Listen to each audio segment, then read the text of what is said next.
because other people are doing what you're doing doesn't mean that it won't work. Why would I be on this platform when I can be on another platform that has millions and millions of followers or participants?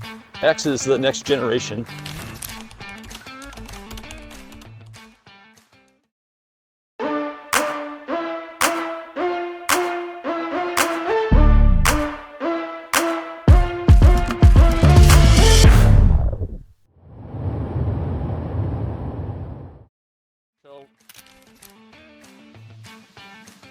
Thank you for watching. This is our Lot of Kids Here edition.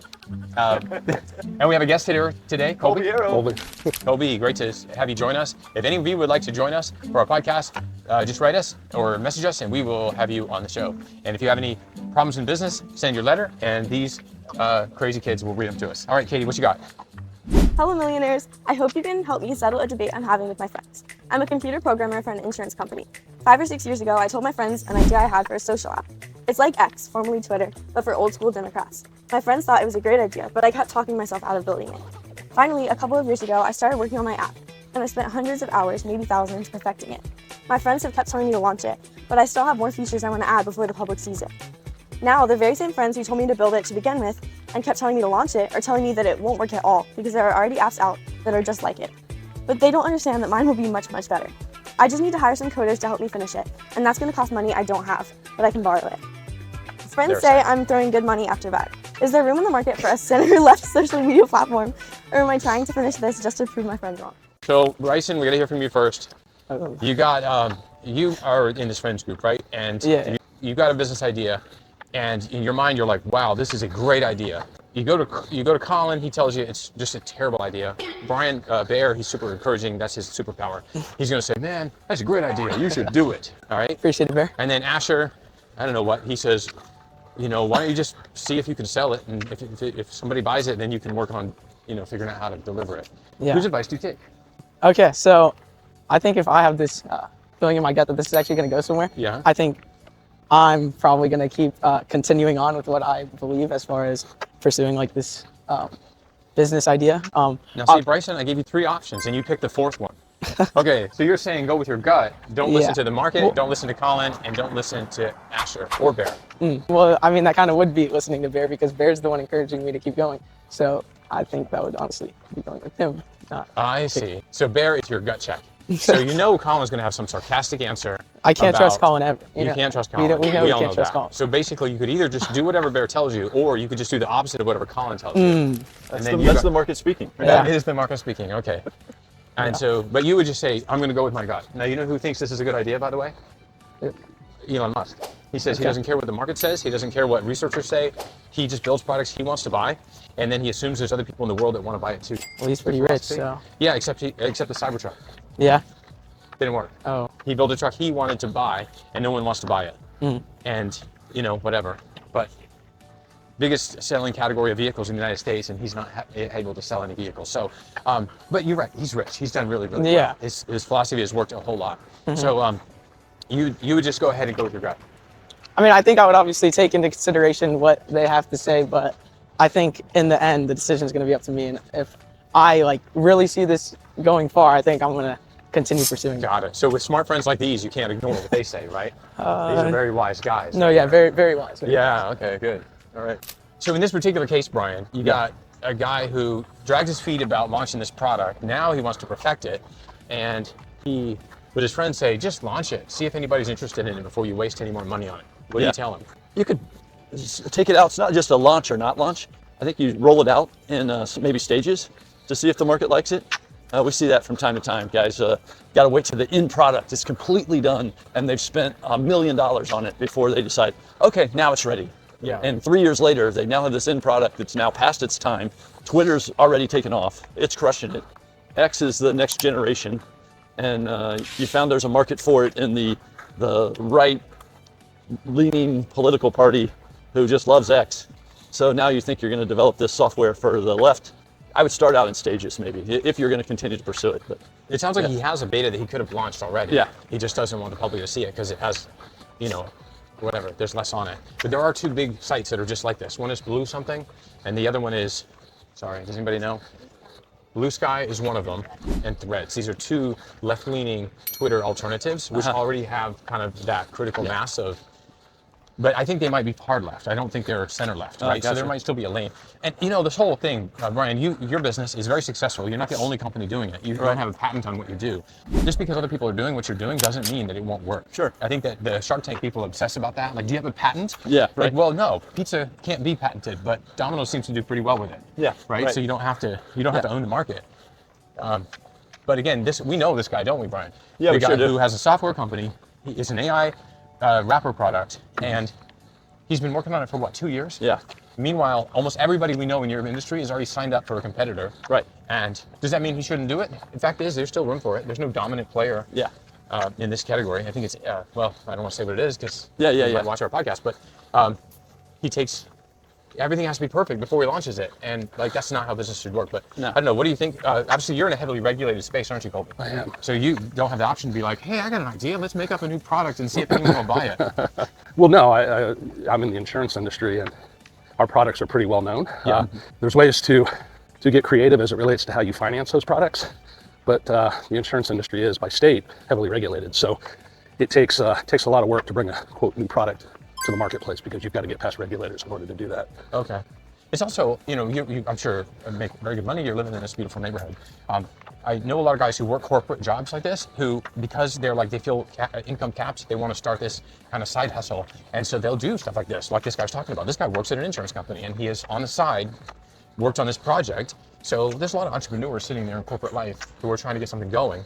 And again, the question is, is it smarter to just see if someone will buy it and then finish building it? Or maybe that's the corporate mindset that the guy has. He's like, no, you can't launch something unless it's perfect.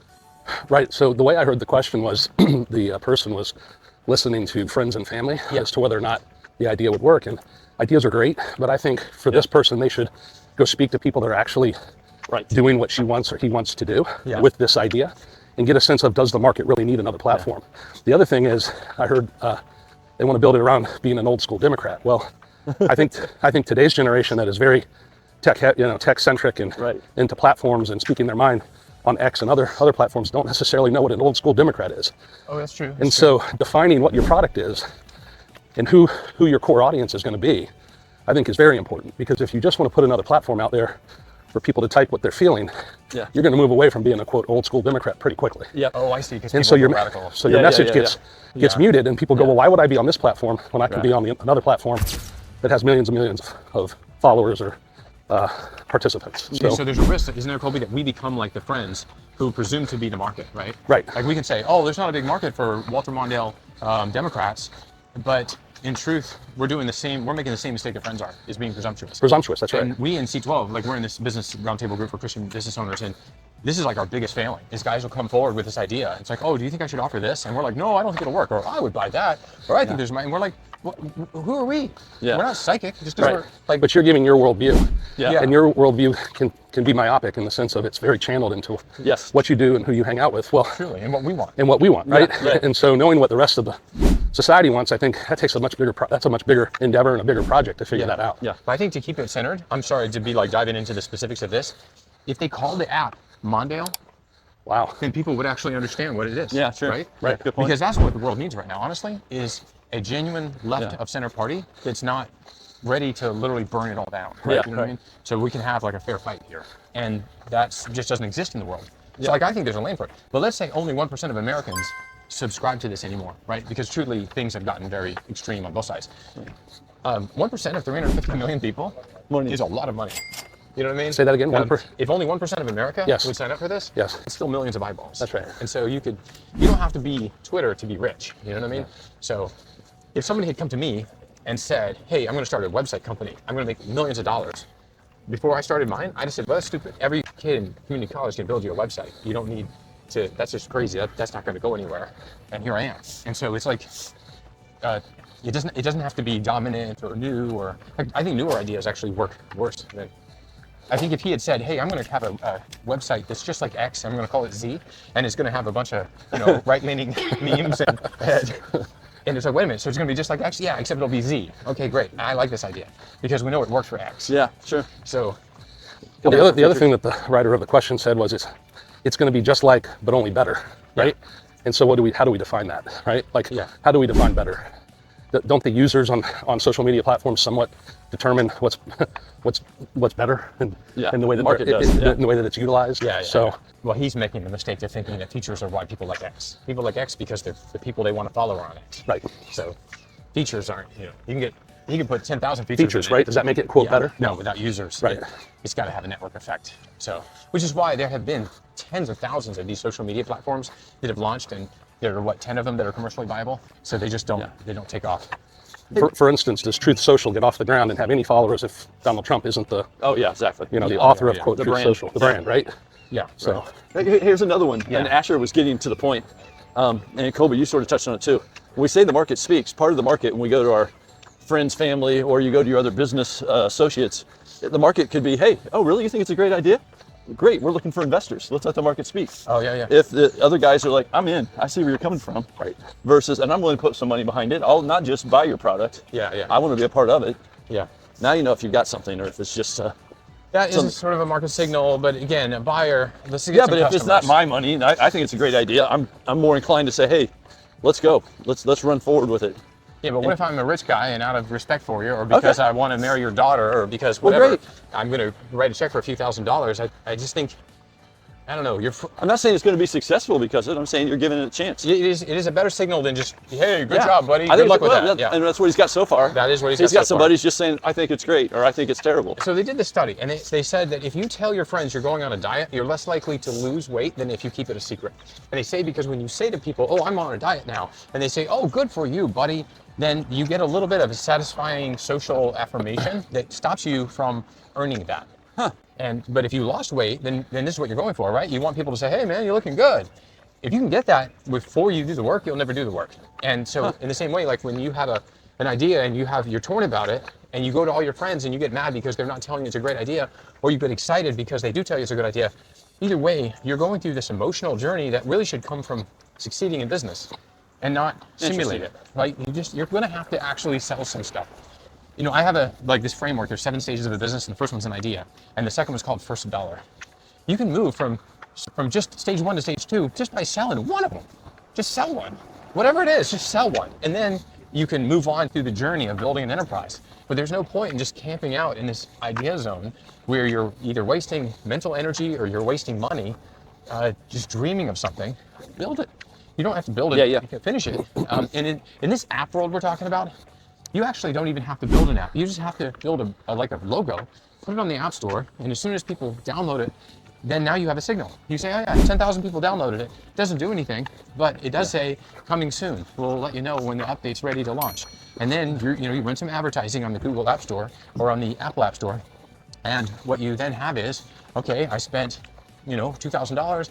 I got 200 people to download it. It's going to cost $10 per user. Now we can say, well, there's a market for this. 2,000 people thought it was a good idea. Of course, they didn't spend any money, but at least they downloaded it. And so there's an interest out there. And you didn't have to build anything. You just had to submit it to the App Store. You probably have 5 hours into it. And you build a logo on Canva. And then this guy could have all those thousands of hours back if he had just started at the beginning and said, is there a room in the world for Mondale? Because I think you can get away from using his name because he's not really famous anymore. Walter Mondale. Yeah. And he's passed away. So Did he just? yeah, he was, I think he was ambassador to Japan under Bill He Clinton. passed away how long ago? Gosh, a decade? Is it a decade? Yeah. And I don't think there's a Walter Mondale library anywhere. I could be mistaken. But I think most people in Minnesota wouldn't remember who he was. With what you were saying about like advertising your idea without actually creating it, like Yes. how you were saying. I see that all the time on like social media of people talking about their idea or like sharing exactly how it's going to work and then building up a huge following with a bunch of people in queue waiting to buy it before it's released. Like there's this one app and it's basically a twist of another very big social media platform, except they just changed the little things but made it different. Yeah. So now a lot of people are wanting to see this because it's been a while since the app before it has had a lot of people still using it. So now they're like Just like a new MySpace. Yeah, it's I don't know. Are you familiar with like Be Real? Yeah, I know. Yeah. There's this app and they're calling, I think, Vlog It, and it's basically like you get a timer or something in your friend group. You have a bunch of people in your friend group, and one person throughout the week, it's random, has to vlog their day. and like they get like notification on their phone, and then they vlog their day and they send it to the group chat. So it's like you're constantly getting vlogs of your friend. And so this idea got like so viral that tons of people are just waiting in queue to download it. They're still working on that, but since it went so viral and so many people are wanting to buy it, they're going to continue like pursuing that idea. So do you know that beta they ran that probably cost them $10,000 to get those people signed up for that, to be on the list?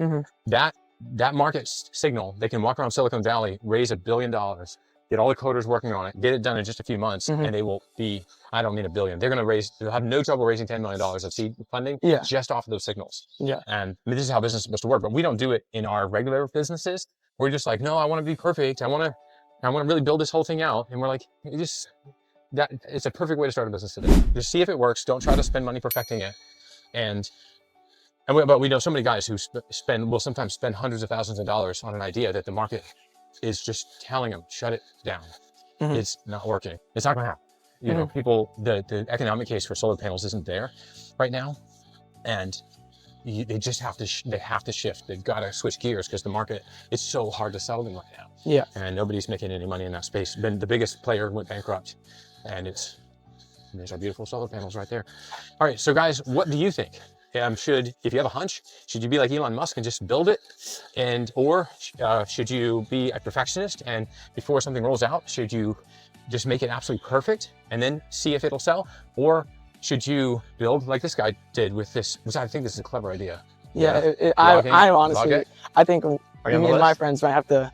Oh yeah, you guys would. Get on that. Teenagers care more about their friends than anything in the world. And it is so crazy. My son, we went on a cruise. Within the first couple of hours, he met a group of teenagers that had also gone on the cruise, total strangers. For the next 3 days, we didn't see him. He was just with those teenagers. I'm like, I paid for this cruise, okay? Can you at least eat dinner with us? And so they care so much about what they think. They filmed a little video on Instagram where they tied Colin up and threw him into the swimming pool. It was like an abduction video. And the next morning, they had like 1,700 views, 1,800 views. Okay, and it was just like, and it was a trend. It was clever, okay? It was a trend. It was a trend, but it's just like they all want to know what their friends are doing, and they all want their friends to know that their friends know what their friends are doing. And it's just like, they don't have 1,800 friends. How do they get 1,800 views just like that, you know? Right. And so I think that's a great idea. But is that the way to start a business? And does it apply to other things? How do you do that with a pizzeria? How do you start small and see what the market says before you spend a bunch of money building a restaurant? Tell us what you think. Tell us what your challenges have been, and come on our podcast.